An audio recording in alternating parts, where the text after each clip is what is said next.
Hello, are we live? We are live. No Oh, memory. there we go. Okay. We will officially call this meeting to order at 5:39 p.m. We do not have a quorum. It is just myself, Sherelle Harris, and Mary Ellen Ludwig. We will forego the minutes, the approval of the minutes with your approval, Mary Ellen. I'm okay with that. Okay. Erica De Palma did mention that she would not be in attendance. And Sherry, her job, she's changed her job hours, so she may not be a part of our team, but we'll find out. So I'm very excited about this particular program. My first run for the board, or my first my first term back in 2013, this was a huge concern. What I wanted was to make sure that children were diagnosed, whether it was dyslexia or any other issue that prevented them from reading. So I was told that at the time that we couldn't, there was no way to find that out by third grade.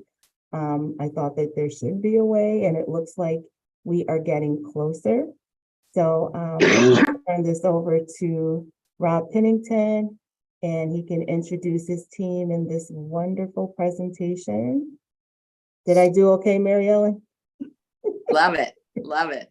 All right, thank you.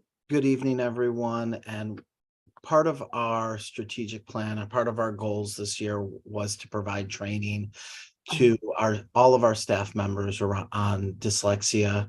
And so on November 8th, which was our PD day, we had a training that was provided by CERC, and Dr. Moore was part of that training. Dr. Moore, if you don't know her, she is an OG associate, and she works for Norwalk Public Schools as part of our literacy team. And part of her goal is to help build capacity of our educators. So she's usually bouncing around at many of our schools, working with our teachers as a resource. And so many times she's called in and she's providing trainings and she's working with the team. And so she's just a huge asset for our district. And we're lucky tonight that she's joined us to be able to talk about the training that happened on November 8th. So Dr. Moore, thank you. And I'm going to turn over the floor to you. Thank you, Mr. Pennington. Thank you, team. It's really great to work for Norwalk Public Schools. I'm a graduate of Norwalk Public Schools, Tracy Elementary School, West Rocks, and Norwalk High School. So it's always good to help my hometown. And what we did was really dynamic. Mr. Pennington, Dr. Estrella, they decided to set up a meeting, and we discussed bringing CERC to the district to talk to all teachers, general educators, special educators, everybody really. There were principals, vice principals, all staff were on hand, and we had everybody on deck. So it was wonderful. On the 8th, CERC presented to us. So this is a summary of the CERC presentation, which was really articulate from Claire Conroy, who represents CERC and does a lot of these trainings throughout the state. So we had the luxury of having her for 2 hours in the morning, K to 5, and then 2 hours in the afternoon for grades 6 to 12, and almost 1,100 staff signed in. So she sent the final numbers. It was pretty startling of how many members of our community we were able to touch. And there was an overwhelming thankfulness for the clarity of how dyslexia and SLD really touches the lives of our students, but also our teachers and our staff and their children too. We did have some feedback where general educators were very happy with having this type of programming, so they could be in touch with not only the students that are in their class, but also ways that SLD and dyslexia has touched their lives as well, and even their own children sometimes. So the overview of the definitions of dyslexia, the common traits, the myths, how to screen for dyslexia, identify dyslexia, and accommodate in the general education setting. These were all of the topics that were covered, although there were many more. A lot of the science of reading and things that are commonly reviewed when doing a full-on reading PD. So it was very, very rich. We did learn, the first probably 20 slides or so, right away, we got into the frequency, some of the underpinnings, the myths, the genetic frequency of dyslexia. And, myself, I am a member of the Academy of Orton Gillingham. I'm an associate with certified level training.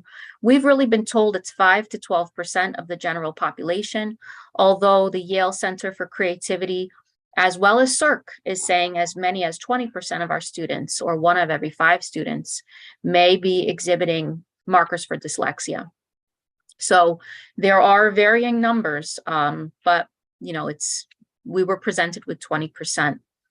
And it's definitely something that our general educators need to know, because so many of their students within their general education classrooms will be facing some reading difficulties.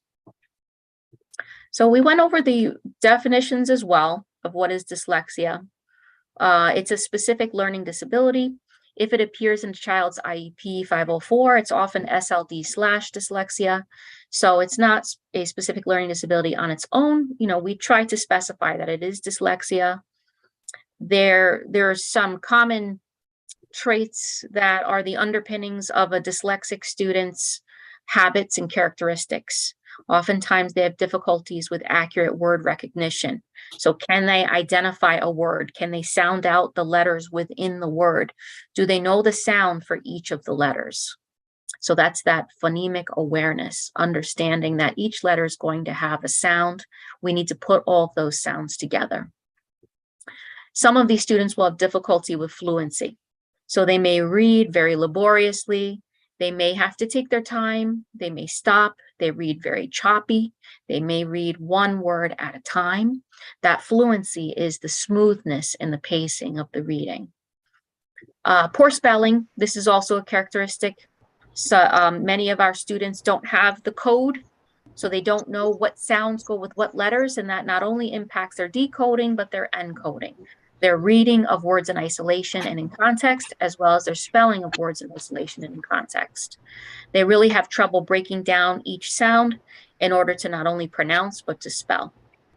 And hence, if they don't have these key components for reading, it impacts their comprehension. So it's all part of the 5 pillars of reading, which I'll discuss as well.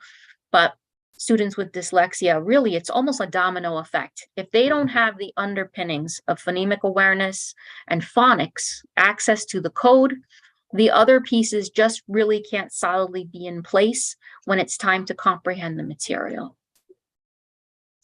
The definition really that's been adopted by the IDA, International Dyslexia Association, is on the bottom of this particular slide. So in essence, it does state that it's neurobiological in origin. So we reviewed the reading loop, how many of us read. It's almost in an oval shape. We go through the front of the lobe, sides above your ears, the temporal lobe, to the back of your head, the occipital lobe, and around. So this reading loop is not characterized in a student with dyslexia. It's actually very jagged. They're pulling information from different parts of their brain in order to make sense of their literature. So that is really neurobiologically the underpinnings of the toughness of being accurate and fluent when they're reading. They're really retrieving from various areas of the brain in order to compensate not having a smooth loop. That word recognition is also, tough for them because they may not have a lexicon.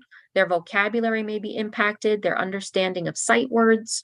And then again, we see that leak into spelling.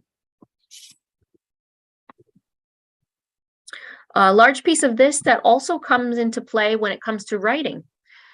We can see dyslexia throughout all the subjects, which was another reason why it was great that we could present to all of our teachers, including general education teachers. A student with dyslexia may have a tough time understanding word problems in math. They may have a hard time creating a timeline or doing some type of writing assignment that's associated with history. They may have a tough time making lab reports or writing conclusion questions for something in science. And the reason why is because the one of the underpinnings of the ability to read is executive functioning. It's a way that we can organize ourselves. So someone who has difficulty with executive functioning, they have a tough time with cognitive flexibility, shifting from one thing to another, prioritizing and organizing when they need to do something first, next, and last. And really what we see a lot in our students with dyslexia is a tough time with working memory. Where are they storing the information? Are they storing the information? And can they retrieve it? Ultimately, if they cannot do any of these things, they aren't working with effectiveness, and then they can't self-monitor. They don't notice maybe they made an error. They don't know to self-correct. Also, because sometimes when we have dyslexia, it's a tiring process just to read and write. So we may not self-monitor because we're just having overload. It's a neurobiological overload. I know when I'm working with students and teachers, specifically teachers who are working with students, and in my own practice here where I'm sitting, it's a different type of tired. Even for our teachers, it's a lot of work to go in to work with these students who are maximizing the capacity of their ability to understand the written language. Now, in our district and in many districts and in the state, if a student is identified as having SLD/dyslexia, they may have an IEP or a 504. They'll have reading goals and objectives. They're very, very specific to the 5 pillars of reading. So we're looking to make sure the student can decode or read words in isolation, read words in context and sentences. We're looking to see that they can spell, they can encode. Are they using specific patterns and accessing the code? Do they have vocabulary in place?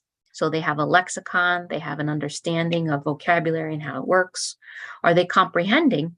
And also, do they have the basic phonics down? So some of these rules, some of these patterns that we need to understand how language works. For example, Q often is found with U. They're letter pairs, they go together. So if we have the word queen, we're going to need the U next to the Q. This is just a little rule that we've been left with from ancient Latin and all these other languages that the English language is made up of, that we really just have to know, because English is a tough language. If a student's identified, they get services pertaining to reading. So this is where the mission of our literacy team is to go in and to help the teachers provide these services. We serve as a resource so they can assist with intervention plans and to provide some of these services within the classroom and small groups as well. And we use a variety of different programs that have an Orton-Gillingham approach.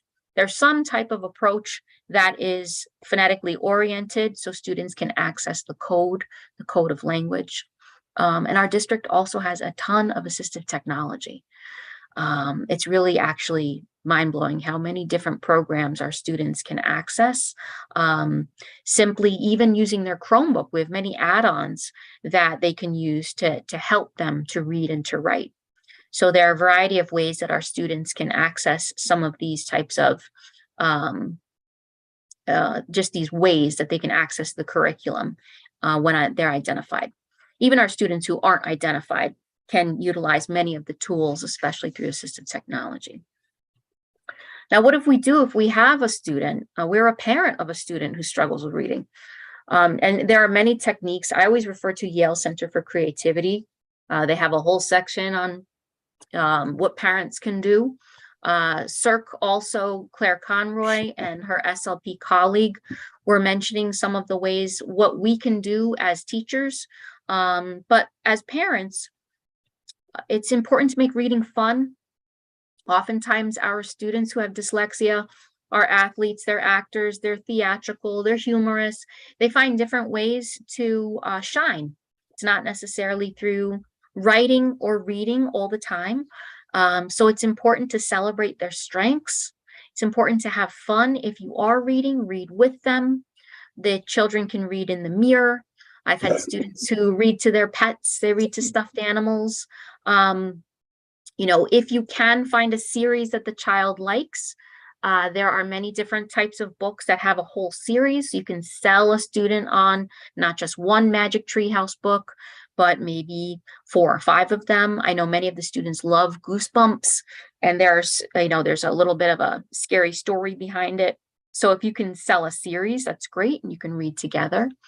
Audiobooks are always wonderful, using Audible, having some recordings, having the students also listen to a book with you. It's great to strengthen their listening comprehension as well. Utilizing technology and playing games. If you're willing to get messy, you can make letters and shaving cream and whipped cream on a cookie pan. You can use dry erase boards, markers, chalkboards, chalk on the sidewalk, any way that you can practice letter formation, talk about the sounds of the letters, making words. All games and play really get our students to have that buy-in. And if we can do that at home, we can do it at school too, and we access all 5 pillars. These 5 pillars are, really tried and true for many years, since some federal mandates have been put out, but also for many of our states, not just Connecticut, the National Reading Panel always encourages these 5 concepts, right? Phonemic awareness, phonics, fluency, vocabulary, and comprehension. So when a student is identified, we want to hit all 5 of those aspects in their goals and objectives. But as parents at home, you may want to enrich any aspect of this that you feel comfortable with, right? Because not all parents are going to be reading specialists and literacy people. But that foundational piece with our little ones, phonemic awareness and phonics, is best when you're doing letter formation, practicing writing the letters, sounding the letters out, maybe putting some letters together to make words, reading books to help with fluency, and modeling good reading behavior. Those are all good things to do. Why? Because we're trying to strengthen what's known as the reading rope. Language comprehension and word recognition really happens with all of these different pieces winding together in order for a student to retrieve information. A skilled reader is fluent. They can execute all of the words within the sentence. They can coordinate the language. They can comprehend it because they're recognizing the words, they're recognizing the punctuation and seeing the cues. If we can have the automaticity, someone reading automatically when they see something, with the strategy, they understand how to dissect everything properly, they know the code, we can weave those together to have a skilled reader. Those 5 pillars are sort of embedded within some of these items that are on the left of the structure of the reading rope. Students also need background knowledge and information, just showing them different types of things that are happening, travel, going to restaurants, looking at books, looking at magazines, looking at photos and pictures. There are all different ways we can build our students' background knowledge, which is something parents and guardians can do too. Our vocabulary and our language structure helps us understand the words, what they mean, and what kind of part they play in a sentence. Verbal reasoning and literacy knowledge come together when a student has to do something like make an inference or understand a character's feelings. And then the word recognition piece really makes the reading rope wrap properly. They have the phonological awareness, they decode, and they can recognize the words. Once we have all that in place, we have a very good reader. Another part that Cirque presented, and this is one of our last slides, and then I'll just, whatever you prefer, take questions and things. There were many myths. There were 8 or 9 that we reviewed, but the big 3 that were surprising to our staff. Not all students with dyslexia will write backwards. This is a reversal tendency attributed to neurological pathways that can happen to any student. Even some of our students, when they're 6, 7, or 8, they're still making reversals, B's, D's, G's, J's, numbers too, 3s, 6s, 9s, P, the letter P. There's a variety of different things that may be flipped. And this is just a mirror writing that can occur just as part of the developmental cycle of a child. Some students with dyslexia, it stays for a while. The reversals are controversial. We do see it sometimes, but not all the time. Another myth that was debunked, dyslexia can be really identified at any age. It doesn't have to be 3rd grade. It doesn't have to be elementary school. It really can happen at any age when the markers become prominent. In Cirque mentioned it can be as young as 3 or 4 where these markers are seen, or a student may be able to sneak by or get by even as late as 5th grade or 6th grade. It just isn't necessarily identified at one particular age. And the other myth that was debunked that we went through, the truth is dyslexia is neurobiological. It's not bad parenting. It's not lack of stimulus. It's not anything like that. This is something that can emerge because it's neurobiological and it's the pattern within a child's brain. With that, I will stop blabbing. Feel free to, I'll answer any questions I can to the best of my ability. And if you need me beyond this, I'm Moorej, MOOREJ, at norwalkps.org. And I'm happy to answer anything that you may have. Sherelle, you're on mute. I know, I see I know you're asking a question, but you're on mute. So here we go. That was a wonderful presentation. Thank you so much. But I do have to ask, number 3, did people really think that it was bad parenting? That was just one of the myths that was debunked. So that, and it didn't mean that our staff thought that. It was the common myths that Cirque was thinking that they should present. Not necessarily bad parenting, but just that the parents should be able to be doing more at home, or maybe it's something that the parents should have done. And why isn't there's a guilt sometimes that occurs when a student is labeled as SLD or dyslexic. And some parents, I've even seen in my own practice where they're like, is there something I could have done? Is there more that I can do? Is there something I missed? So it's not related to anything that the parents did or didn't do. There is no guilt that should come along with it, although sometimes there is. We as moms and dads and guardians, we think, was there something I was missing that I should have done? And that's not the case. You know, we often are very concerned. Sometimes parents will have a hunch too. They're like, it's something along the way just wasn't clicking and I didn't know what it was. You know, so she did touch upon that a little bit, but that wasn't our staff. That's just from her presentation. Got it. So do you know about how many of our students have dyslexia in our system? Rob, maybe? I can get you that data in terms of what we have, the percentage. Gotcha. And then Mary Ellen, I'm sure has questions. I have one more. I have more, but I'm gonna not be selfish. I can always email you later. So when you're doing the interventions, I'm really happy to hear about Orton Gillingham. That was something I was really interested in back in 2013. So I'm glad, you know, that's, you know, come into the system. So when you're doing interventions, is it usually tier 1, tier 2, tier 3?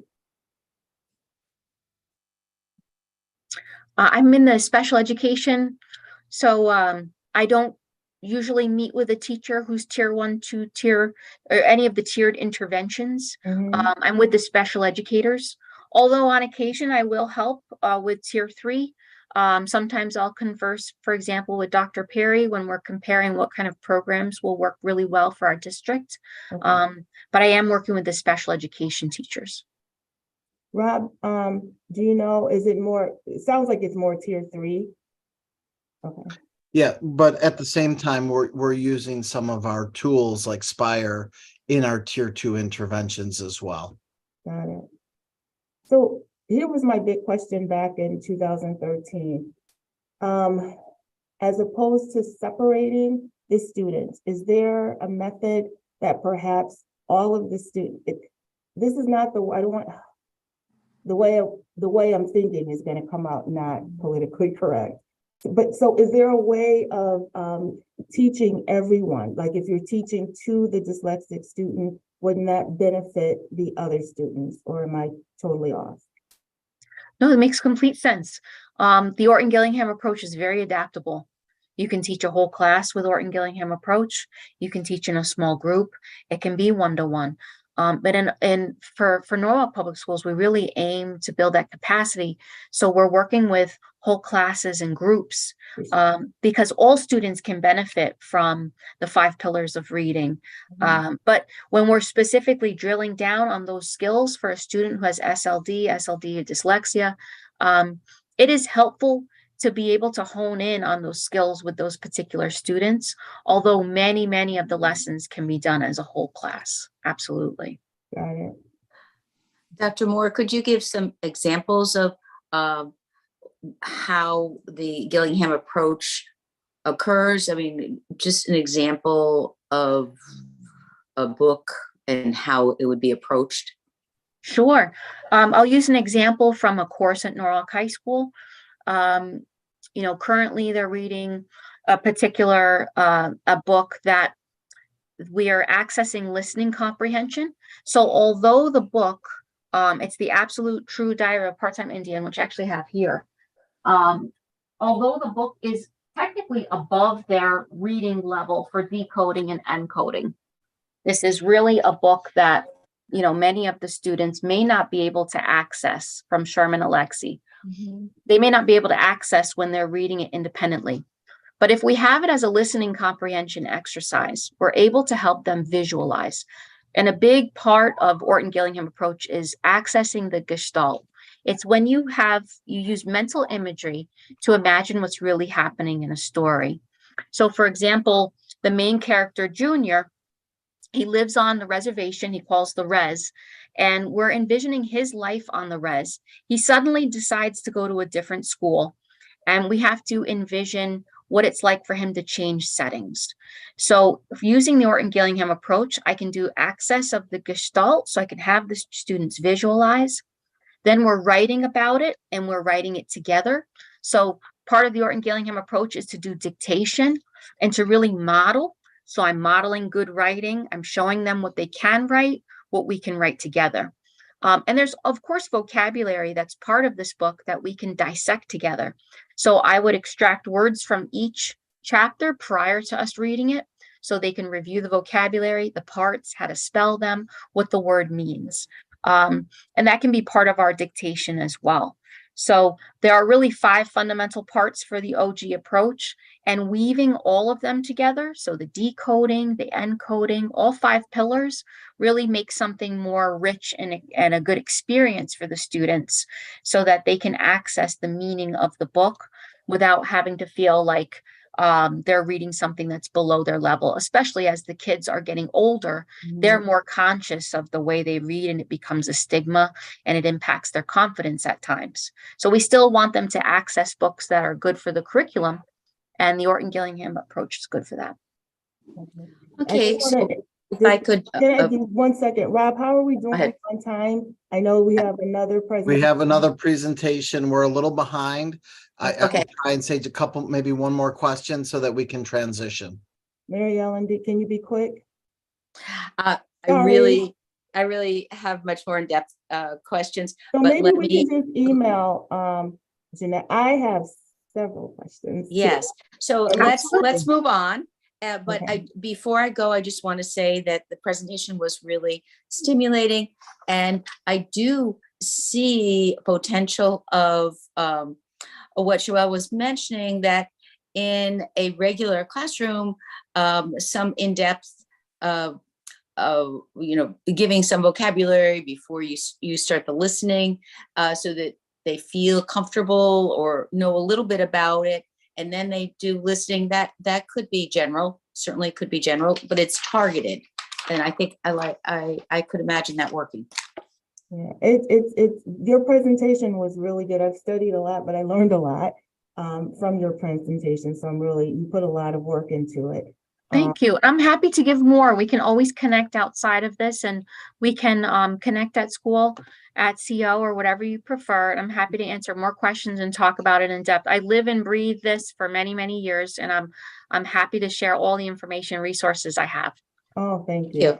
Thank you very much. You might be unhappy that you told that to Mary Ellen. Oh, no, No, not at all. I love to be a Dr. resource Moore is for us. great. She is, she's a great resource for MPS. Oh, I can tell. Thank you. Yes, so much. I can see that. Yes, for Thank you. sure.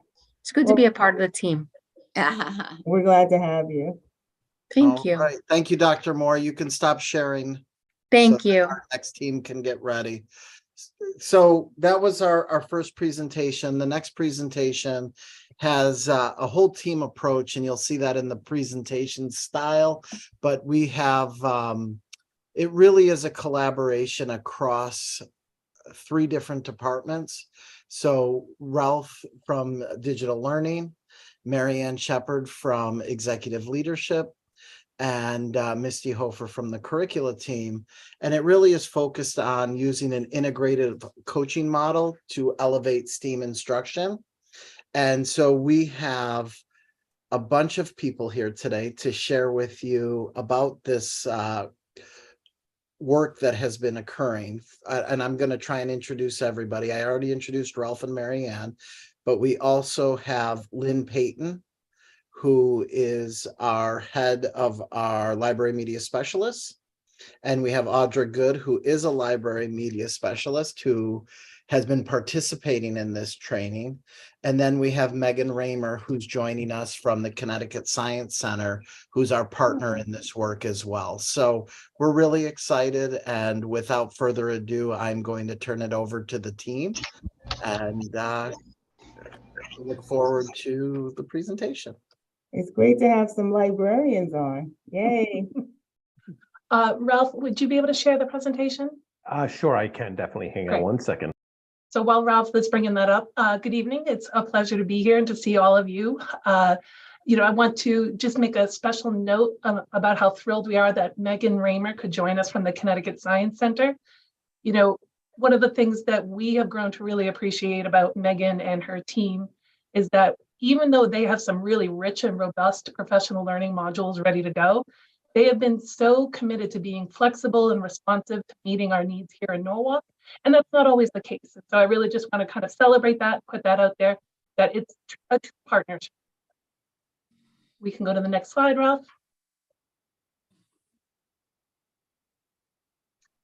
So when we first started planning this work last spring, Ralph, Misty, Lynn, and some other members of the team were together. And what we were coming together to talk about, how can we lift up the STEAM learning experiences across our K-8 classrooms, particularly in our elementary school classrooms. And so we developed this statement to show how committed we are to engaging all K-8 students in meaningful STEAM learning experiences anchored in student inquiry, collaboration, and critical thinking. And you're going to hear a little bit more about why this is so important to us in just a moment. But really also thinking about what does that experience look like for our students. And we want to make sure that we're not just teaching science content, but really helping students to think like scientists and to think like engineers as they make meaning and make sense of what they're learning. And so we have this statement here. Through an intentional and iterative process, students will learn, reflect, refine, and respond to challenges. Students will persist in problem solving and analysis, communicate and work through the creative process to be our future innovators. And even if we step out of science and STEAM for a moment, this is also about just learning to be a good learner, at the root of this. Next slide. So our objectives were, first, we wanted to identify who's going to be a really strong partner. And so we found that in the Connecticut Science Center, and working with them to support our educators to facilitate learning experiences that move students toward a deeper understanding of the world around them. And you're going to hear about how this is a multi-tiered support plan, in addition to what Rob shared about how this is a collaboration across a couple of departments. It's also a collaboration of how in a school, a digital learning coach, a library media specialist, and perhaps if they have a STEM STEAM coordinator, can help lift up the science STEAM learning experiences with the teachers. And so we're looking to intentionally shift classroom instruction to focusing on real life phenomena and problem solving. And that it's been exciting.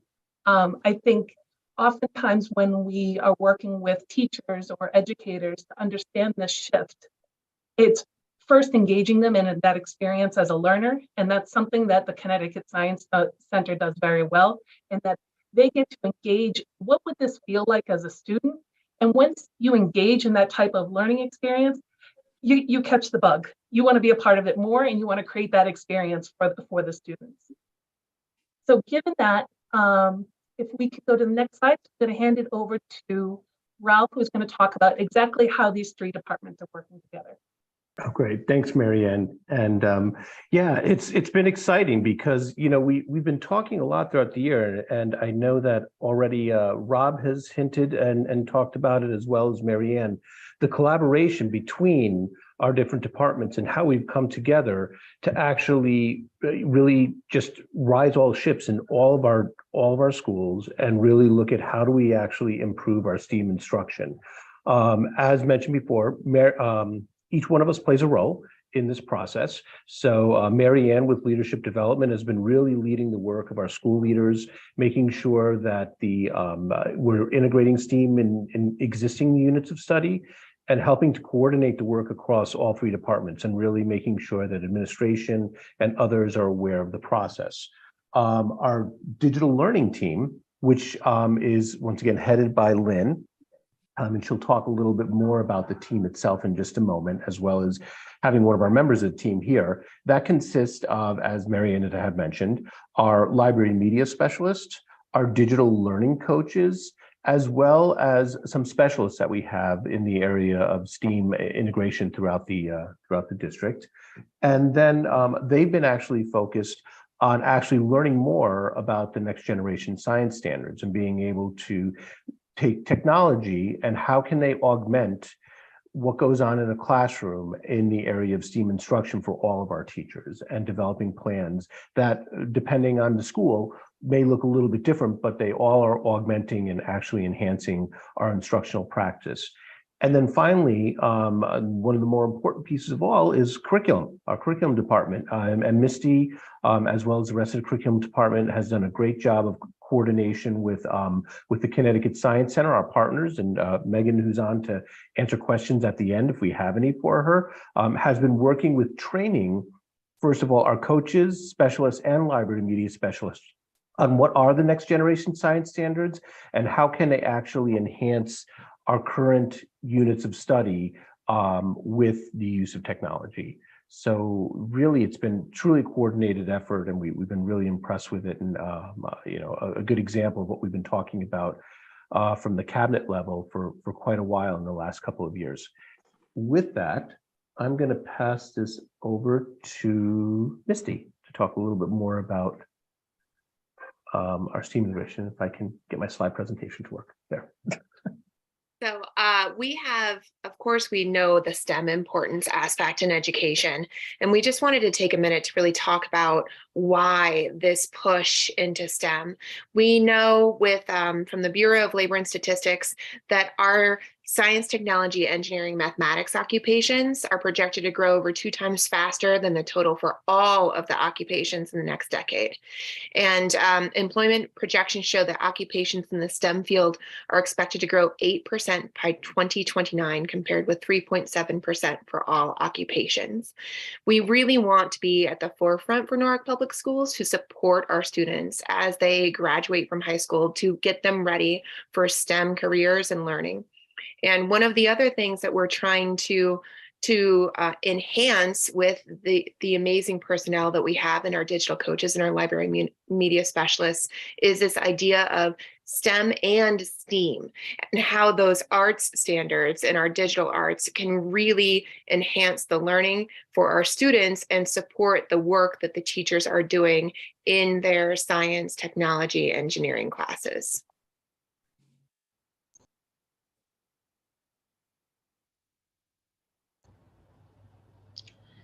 Hi, I'm Lynn Payton, the coordinator of digital learning, and the cohort consisted of digital learning coaches, STEAM coaches and coordinators, and library media specialists.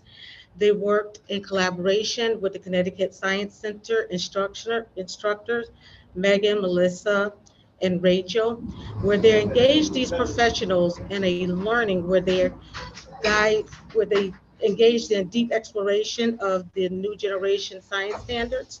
They also learn about what their roles will be as instructional supports for teachers and students. And they also engage in action planning as well, where they teamed up with their building partners to strategize ways to implement the standards. And I also wanted to just point out, like the first day of this program, it was an interactive, inquiry related lesson where the teachers became students. And the level of engagement, concentration, focus, discussion, as well as competition rose in these lessons. It was just awesome to see.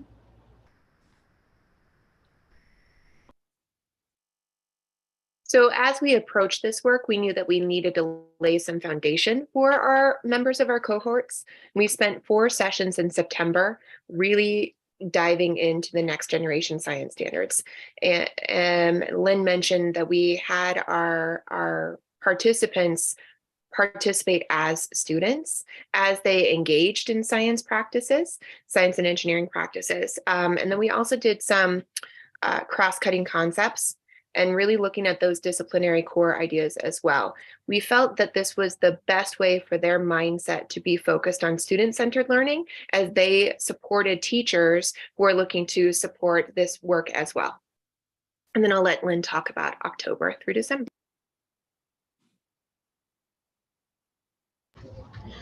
The October through December, in this phase, the instructional supports and the coaches, they learn about the new generation science standards classroom. What does it look like? When you enter into a room, how can you tell if it's a student-centered classroom? So what does it look like? What does it feel like? What are you hearing? What does the environment look like? Are the desks set up in a way that will engage students in student discourse? What is the role of the teacher? When you're walking around, do you hear the discussions of the students and what are they discussing? They also engage in unpacking the NPS science standards, where they were able to dig deep into the standards to learn about the K-8 science curriculum, and they begin to plan, engage in action planning, where they work with their team level partners, and they begin to map out strategies for implementation. They also engage in a coaching cycle where they begin to understand what their role is as instructional partners in this process in relationship to teachers they will be working with as well as students. And with that, we wanted to turn it over a little bit to Audra to talk a little bit about the work herself, what we've been doing and what the coaches have been involved in. And just looking around here, as Lynn had just mentioned, you can see some pictures around the idea of how classrooms could be set up and some just candid shots of them working together over the past few months with the Connecticut Science Center. So Audra, I'll hand it off to you. Thanks.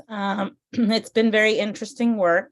And like they said, we did have a chance to experience the curriculum as students and really understand the cross-cutting concepts, the phenomena. We got to dive deep into all of that. And then now we are really trying to look at what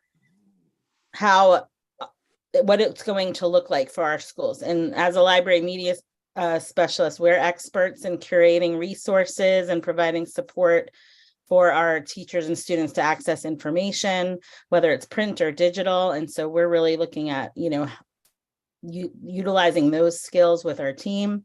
And science does overlap really nicely in our own programming curriculum. So this has been a nice fit there. So like the last meeting, as Lynn mentioned, we really got to work with our teams at our schools to figure out what will this look like at each school. So that's some of the schools, like we mentioned, have STEAM coaches. Some it's the library media specialist and instructional coach for digital learning. And so that's kind of where we're at right now. And it's also been a really nice opportunity for us to deepen those relationships between our teams. By doing this work, it's also allowing us to have collaboration. I know personally, my coach and I work closely together in our Learning Commons program, but this is also, even deepening that connection. And our next steps are learning about the coaching cycles and we're now beginning to meet with the teachers that will be supporting specifically. We'll be talking to our administration, and that's kind of our next process. So definitely we're looking how it aligns with our own curriculum, but also learning a lot in the process. Great. Thank you, Audra.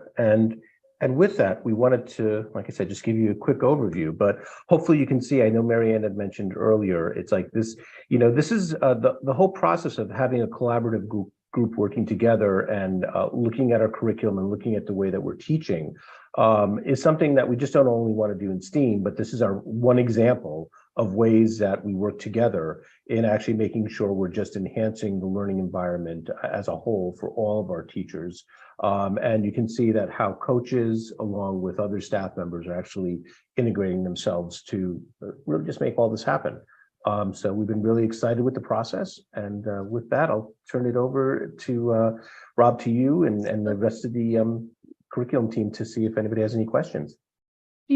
I'm sorry, Ralph, before we hand it back to Rob, Megan, would you like to add anything? Thank you, Marianne. And thank you all for inviting me to join. I know my team has been just really impressed by the dedication that your library media specialists and coaches really have. This is not easy. It's really new to shift how we think about teaching, moving from that rote memorization and the lab reports to more of an interactive, inquiry-driven classroom where students are actually coming up with the investigations. They're learning by doing and having to explain their thinking, and actually creating that environment is a huge lift. And we've really enjoyed the thought and the planning and work that everybody we've encountered at NPS has shown us, and we're excited to look at coaching cycles in December and keep going.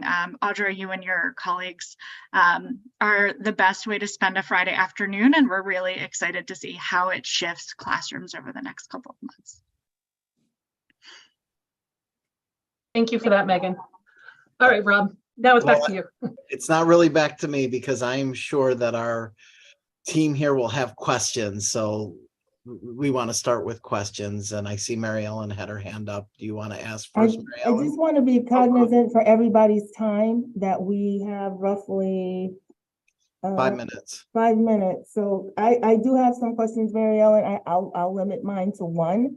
So I'll let you go first. Okay, what I see here is something wonderful. I really just want to make a positive comment.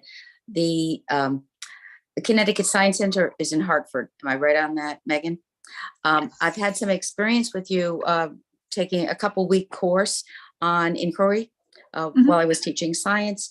And one observation I'd like to make, I'm thoroughly behind the science standards. I think they pull wonderful things out of students and teachers in terms of actions and thought process. But one observation I'd like to make is that what a wonderful setting for a multi language learner to be in a situation like this, where clearly they are interacting. They would have to interact with so many people doing something. So they're not just sitting there listening. Here's a case where we overlay good things. You're aiming to teach technology and math and all of those things, but you're actually helping students learn language and have interactive skills to get along with each other. So this is like packed full of wonderful things for students. So go team. Was that short enough, Sherelle? Yeah, you caught me off guard. Whoa, yay. So I have more of a question. Lynn mentioned the student-led classroom and the adult-led classroom. Can you briefly just describe the difference? Like if we walked in, how would we know the student-led? And I know you touched on it, but can you just repeat? Yeah, the NGSS classroom, which is also the student center classroom. It's just going in the classroom and you're seeing students engaged. But not only are they engaged, but they're up, they're moving around. They're working collaboratively with other students. They may be working in pairs or as groups as they try to figure out relevant phenomenons. And the discussion that they're having is inquiry, where they're debating and they're negotiating rationale for why the phenomenons are occurring. And the teacher is kind of maybe walking around, not doing the lecturing that we may see in some classrooms. We want to make sure that the teacher is not monopolizing the classroom with just talking, but allowing the students to engage in that conversation. Wonderful.